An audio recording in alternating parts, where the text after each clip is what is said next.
Yan. Bagong side mirror ay bubuksan natin. Unbox natin ano.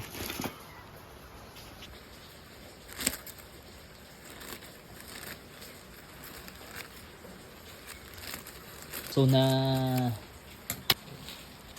ito yung gusto ko dahil malapad. Yung iba kasi pa triangular. So pag titingnan mo dito banda, paliit ng paliit. Maganda yung malaki. Ganyan.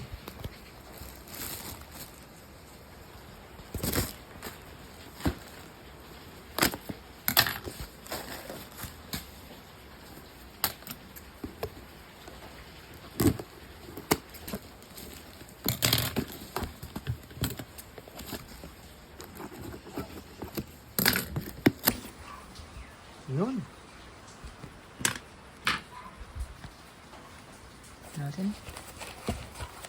Ganda ng box. Ganda ng ano, packing niya. Wow, nice. So ito yung gusto ko, yung clear. So may tatak pa yan. Resave.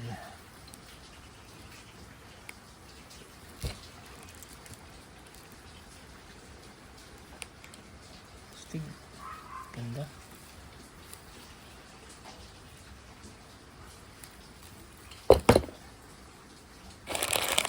Yung mga nuts niya.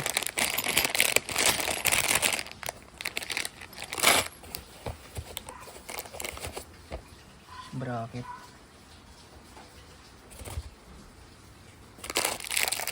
Tornillos. And so dito meron siyang isa bracket para dito. Tapos dito naman isang bracket para naman dito sa kabila. Ganda ng paggapak. So ngayon, asimbol muna natin. Ito silyado talaga siya. Hindi katulad ng ano, meron siyang zipper. Meron siyang kasamang, ayan. Galing, no? May kasama na siyang allen. Okay.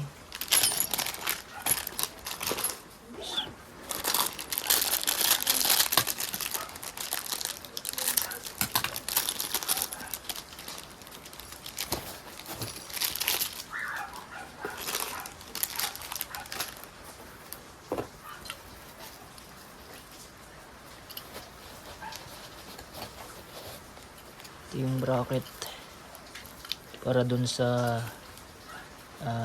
bracket ng motor dito. So, ito naman yung pinaka-lock niya rito, pinaka-sombrero. Ayan.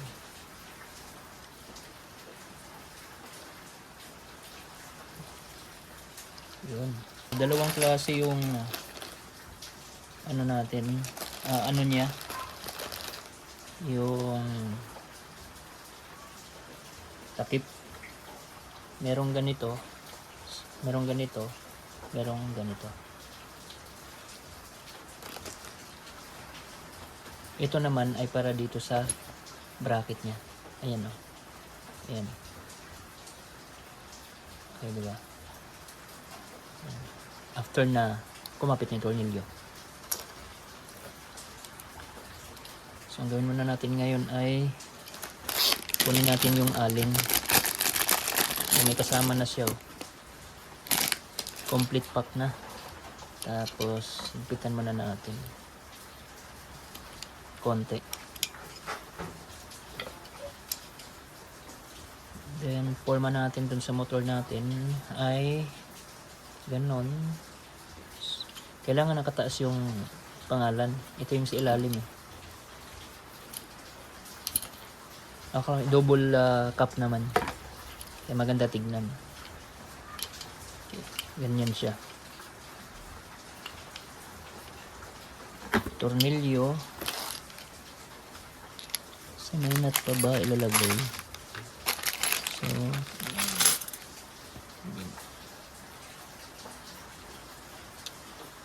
lagyan lang dito yun.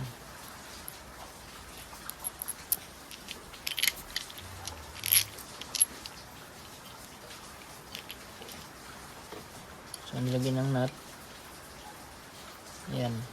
Tapos, tornilyo mo rito. Ayan.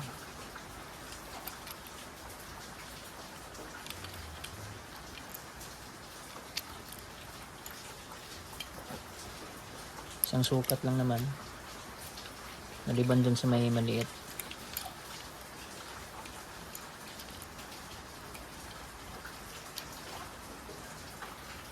Napakalit ng clearance, oh.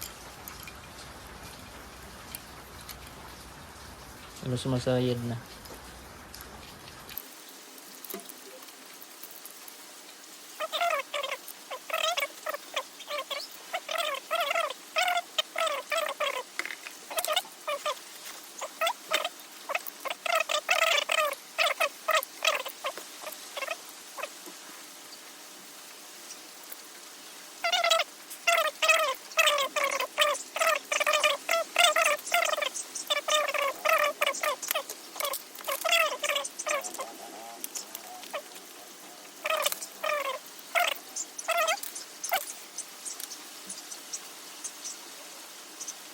So ayan, ang naibigay na deliver sa atin ay parehong kanan na side.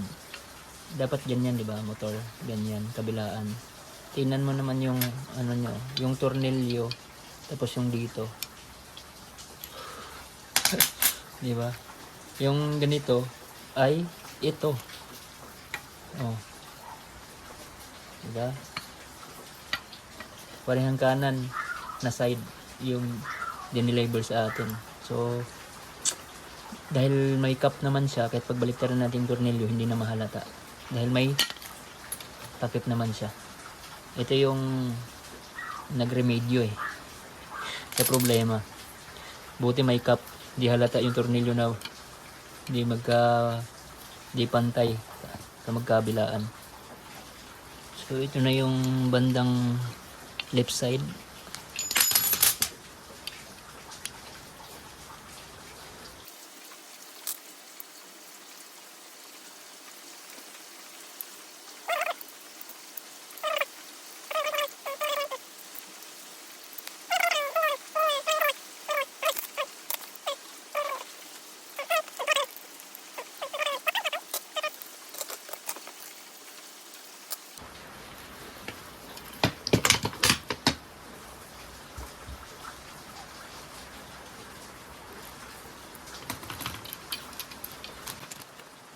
So, ayan, right side, left side. Nakaharap doon, ha. Ngayon, tinan mo yung bakit parehang kanan yan. Kasi ito yung tama, Dapat, yung ganito, ay ito rin dapat nang dito. Tinan mo yung nut, Octagon ba tawag rito? Hindi ko nagkakamali, no? Octagon or hexagon. 6 yung kanto. Tapos dito, ito na yung round. So, parehang kanan. Dapat ito ilalim. Ilalim natin yan. Parehan na sila. Diba? Parehan na sila. Ngayon yan, parehang kanan. See? Kaya mo na. Kasi takip naman. Natakpan naman yan, Dilalata. Magkaiba. Kung natakpan yan. Wala na. Okay lang. Okay na rin. See? Dilalata na. Ayan, tagyan na natin. So, yan. Tanggalin na natin ito. Okay.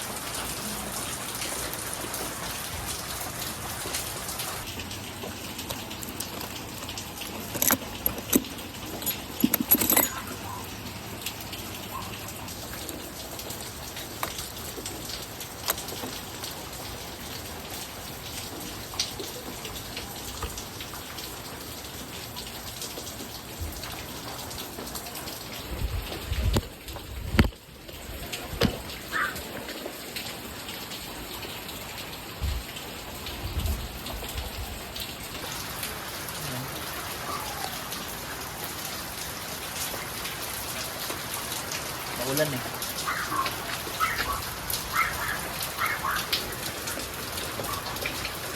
Sabi natin.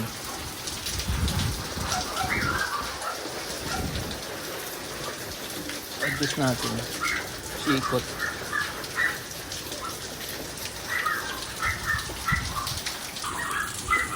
Pinakakat.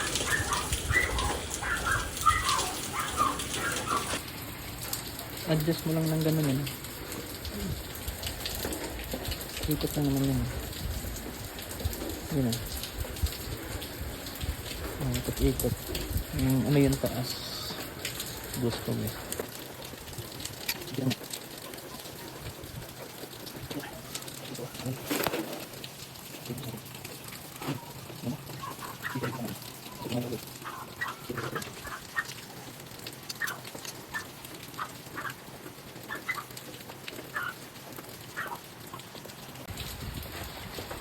Same lang naman.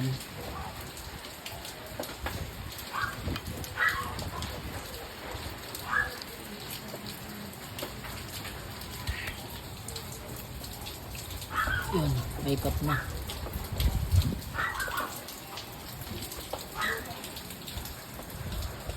Diba? Ganda.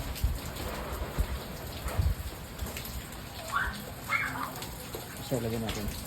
So, ngayon kailangan to itong extension kasi sumasaya dito. Ito, sumasaya dun sa ano, handguard. Ito, kailangan extension dito. So, sukat muna natin to siya naman. Kasi yun. So, lagyan muna natin dun sa ano, bracket ng motor. Tornilyo muna natin dun. Dito sumasayad yung ano eh. Extension natin para tumaas.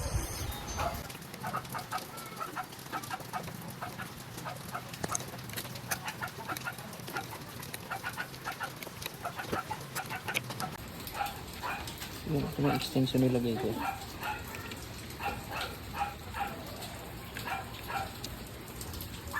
So, ito yung cup.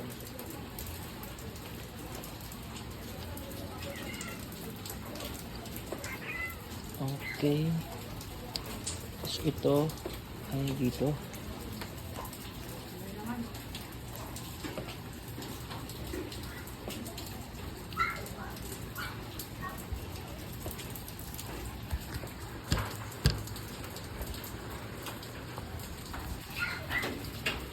Lalim.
Naglagay din ako ng top box bracket sa likod. Yan.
Ang motor na to ay 2 taon na mahigit. Nagpalit ako, unang palit ng kadena. Yung sukat ng chain natin ay 14 by 32. Then yung size ay 428. Pang heavy duty na kadena. Para pang matagalan. Then yung gold naman yung pinili ko.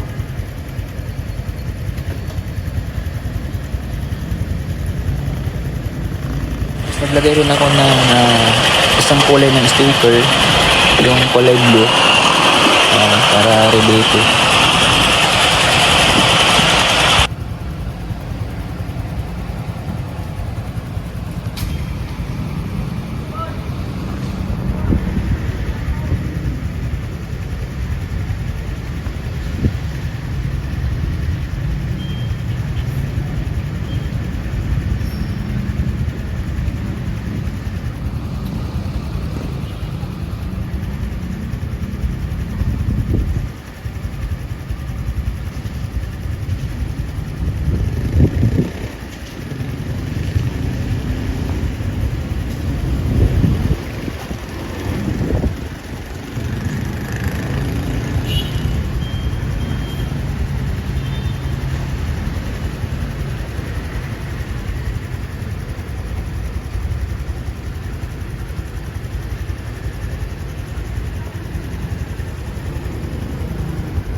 So yan lang nilagay ko dito.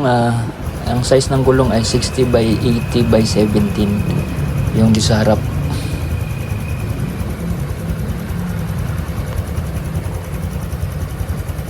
Dito naman sa likod, ang nilagay ko ay 70 by 80 by 17 yung size ng gulong sa likuran.